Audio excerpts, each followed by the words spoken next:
everyone, welcome back to my channel. It's getting incrementally less and less cringy to do this in public, so good for me. We are visiting Yamato Antiques Market today. It is a cute little market right outside of Yamato Station. Literally right outside, you can't miss it. It occurs every third Saturday of the month, and it's a great place where you can pick up like knickknacks, like baskets or tanukis or whatever your heart may desire. Great activity for a rainy Saturday afternoon or morning. I recommend it for really inexpensive and beautiful antique home decor, and plus it's just super fun. It's like thrifting, but more involved, I guess, more personal because of all the street vendors. But the main reason that I love this market is that I actually visited this place 3 years ago, about this exact same time of year actually, almost exactly 3 years ago. And it was a time, let me tell you, I had accidentally wandered into what I thought was a public bar the night before and turned out to be basically a glorified house with just Japanese people who proceeded to drink with me the entire night. I'm not sure if you've ever gone drinking with Japanese people, but I was absolutely drank under the table. And by the time I got to this market, actually hanging out with new friends for the first time, I was experiencing possibly the worst hangover of my entire life. I will literally never forget it. This hangover was so bad that I in fact vomited 3 years ago today in this very 7-Eleven here. And for that reason, this 7-Eleven will always have a very special place in my heart. If you ever use the toilet in there, just think of me fondly. Anyway, cue the footage now of everything that we shot in the market, and I'll see you guys afterward at home and show you what we got.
I got this basket for 500 yen.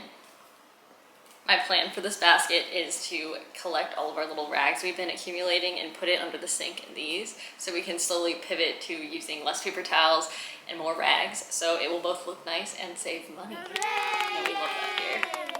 Secondly, we got these copper mugs, 3 of them. They were 100 yen a piece, so something like 75 cents per mug. Everybody knows John's very into cocktails, and I can just picture myself sipping an Irish coffee or a regular coffee out of one of these. I think these are really cool, so I'm quite excited. And then lastly, I'll take you into the other room to show you the final installment of the haul. We got this plant pot for 500 yen. And this would be at least $30 to $50 if I were to get it out in town, so 500 yen is a great deal. Our little bedroom setup is finally coming together. Fortunately, the day has just begun. I'm actually so excited for this day. Next up, we are going to Noge, which is a part of Yokohama that is beloved by Japanese locals. So our plan is to meet up with a group of friends and basically eat delicious oysters all day. After that, we have tickets to see a baseball game with the same group of people, but it is raining outside, so TBD on that one. But we are set up to have a glorious day, so please come along.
Your guys' stuff is always on fire. Every time it's on fire. You don't have dates later?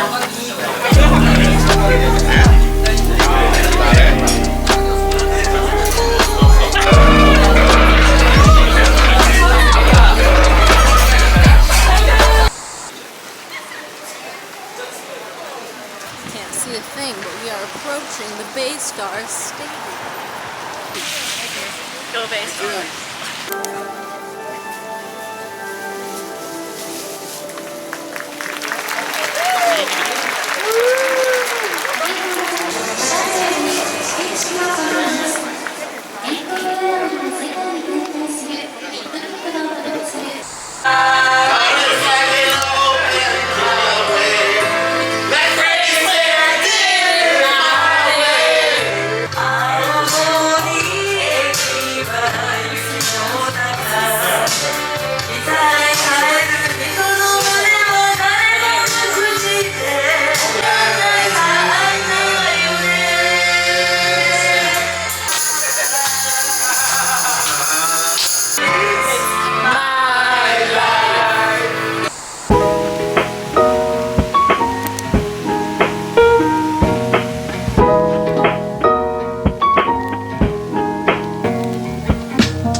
And we're back.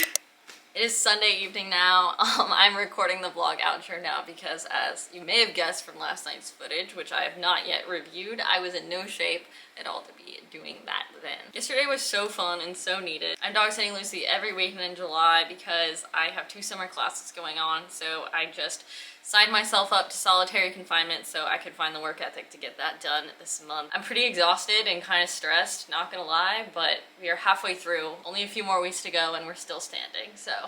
But yeah, yesterday was my one day off. Sophia covered Lucy for me so that I could have a little bit of a life again. Thank you, Sophia. Sophia covered for me and she left my favorite juice in the fridge, so shout out to her. Anyway, because Sophia covered for me, I was able to go out and get a lot of Japanese firsts off my list, like going to a baseball game, which was incredibly fun, or karaoke for the first time. Every time I go out, I get to try a new Japanese food, push the bounds of my comfort zone a little bit further out. My friend Aisan has been teaching me how to order more things and say more things in Japanese. Yesterday was a day filled with new experiences and it was very fulfilling day. Speaking of new experiences, I hope you guys also enjoyed my new method of getting to Lucy. For those of you that watched my typical workday in Yokosuka video, you know that the walk to get here is pretty grueling. It is very, very nostalgic to me, but very exhausting. But I would do it every single time because for a year I was afraid to take the bus. I don't know that those of you watching this and those of you that live in Japan have the same issue as me, but the buses are nothing like the trains. I cannot seem to figure them out. They don't show up on time. The labels don't match what Google Maps says. It's this huge obstacle that I've been afraid to try to get over, but you saw it. I have video proof that today I successfully took the bus. Anyway, it's Sunday. I'm gonna go home here in a minute, but I think I will take my old route home. Something about those scenes are just infinitely therapeutic to me. They never fail to transport me back to the time when I first landed in Japan, first started rebuilding my life from the rubble of not having a job and just becoming a pet sitter and pretty much backpacking all over these little alleys and streets to dog sit. This walk is so powerful to me. It's so important to me because it always reminds me of the joy that I felt when I first got here, and that is how I'm gonna finish out this weekend. All that said, thank you guys so much for watching. I find human connection so fulfilling, and even though I'm only talking to you through a camera, I really do appreciate you being here. There's 199 of you subscribed to me, and I built that from 0 last year. And though by YouTube numbers that's a small number, whatever, it means a lot to me. I really am glad that you're here. One more thing before I go, I remembered I wanted to talk about this as I was packing up, because I have to bring all these candles. For those of you that have been around my channel for a while now, you might remember I get a lot of my stuff from the Buy Nothing Yokosuka Facebook group, and I am still going strong with that. I am still collecting candles and stuff that people have melted down to a point where they can't be used anymore, and so I take this wax and I melt it down and I make a new candle, and I haven't bought candles for a very long time because of this method. So I also just wanted to share, since we were talking about amazing communities, that is still going strong. And the other day, this lady actually brought me a box of candles that are so perfectly good because she's PCSing out, delivered them right to my door, and there are so many that I'm having to incrementally take them home in small batches. So that's my other little sliver of warm, fuzzy feelings that I wanted to share with you. And also, again, if you want to get involved in these Buy Nothing groups, I'm sure there's one local to your area. I can't recommend it enough, and it makes me feel happy. Okay, that is for real all now. Goodbye.